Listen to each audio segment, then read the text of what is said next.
From Lagos, the nation's commercial capital, this is the news at 10, live from Channels Television.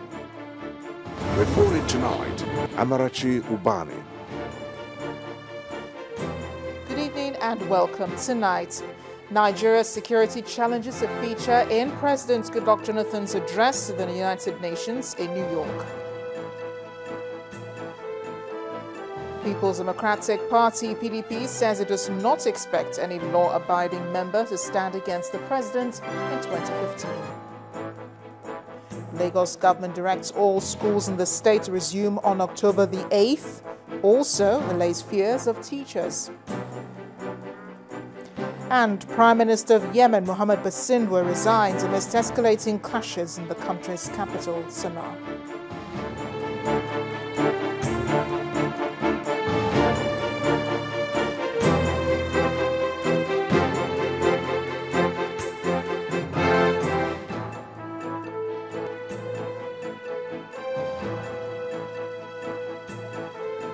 Tonight with some politics. It appears the ruling People's Democratic Party will not be favorably disposed to any member who decides to challenge President Goodluck Jonathan for the presidential ticket of the party in the 2015 general election. The National Publicity Secretary of the party, Mr. Olisametu, at a news conference in Abuja, said the party believes that all responsible and respectable members would comply with the decision of the party to adopt President Goodluck Jonathan as its sole presidential candidate. The PDP has also released a comprehensive electoral guideline for the 2015 general election. On Thursday, 18th September, the National Executive Committee of the ruling People's Democratic Party endorsed President Goodluck Jonathan as its sole presidential candidate in the 2015 general election. The decision by the PDP Executive Committee leaves the coast clear for President Goodluck Jonathan to contest without opposition by any member of the party. This point was buttressed by the National Publicity Secretary of the party. Our presidential primaries, our convention we hold. The PDP has adopted the president as the sole presidential candidate. It is believed that all responsible, respectable party members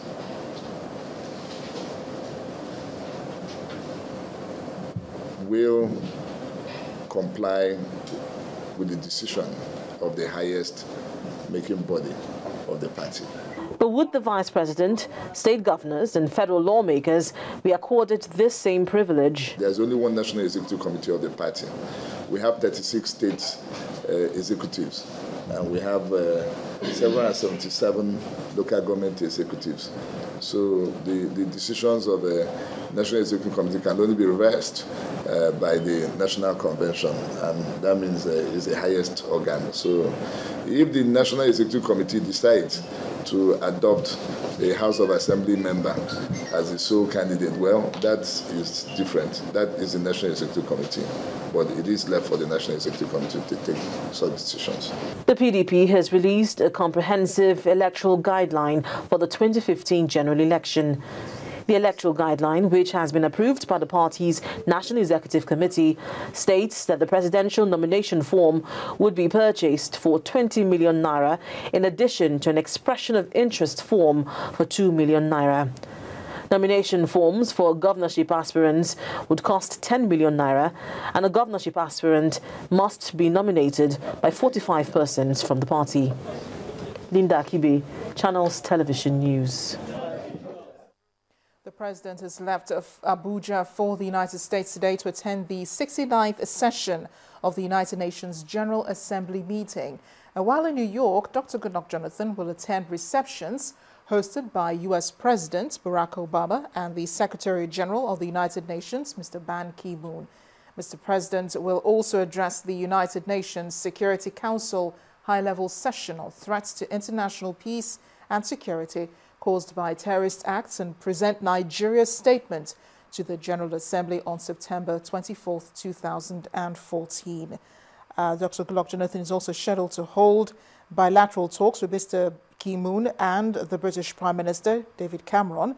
He will stop over in London for a brief private visit before proceeding to New York and is expected back on Thursday.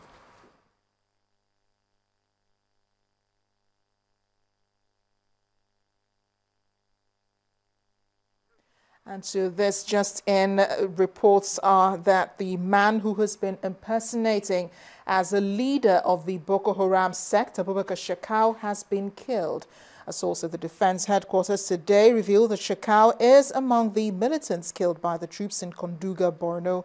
In the last few days, there have been several attempts by terrorists to gain entry into Konduga, which the Nigerian troops have continued to foil. The intention of that desperate attempt was for the terrorists to recover the bodies of their prominent fighters, such as Abubakar Shekau and others who had been killed in previous encounters in Konduga.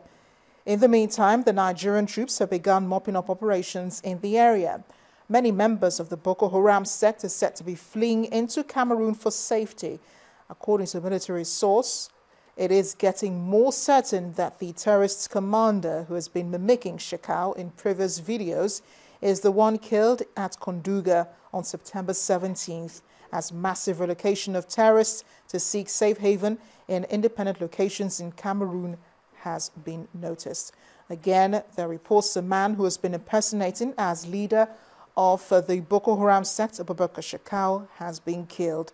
Defense headquarters today revealed he is among the militants killed by the troops in Konduga in Borno State. We'll bring back some politics now. Former Vice President of Nigeria, Atiku Abubakar, is insisting that elections be conducted in the northeast despite threats of insurgency. He says not conducting the exercise in the troubled zone would mean disenfranchising a huge population of Nigerians. He's also criticized the armed forces for time spent in fighting the Boko Haram sect. The former Vice President told our correspondent Paul Wachukwu that the peace being enjoyed now would be broken if concerted efforts are not taken to reverse the trend. I see lack of leadership on the part of government, lack of capacity on the part of the armed forces. And unless these two challenges are addressed, we're not likely to see the end of the internal insurgency. Definitely, if we want to see a change, we have to have elections, because it is only elections that can bring about change. For instance, in the northeast, you believe that elections can hold, even in your state, elections can hold there? In Borno State, of course, you could say virtually the entire state, you know. Not the case in Yobe, because Yobe just concluded their even local government elections successfully without disruptions. In my state, only 2 local governments are partially affected. We have 21 local governments. So you could substantially hold elections in those areas without, you know, a serious impact on disenfranchising, you know, the population. Former Vice President Atiku Abubakar. And in part 2 after the break, Edo State Judiciary begins its legal year as lawyers brainstorm on the way forward. That's in a moment. Please stay with us.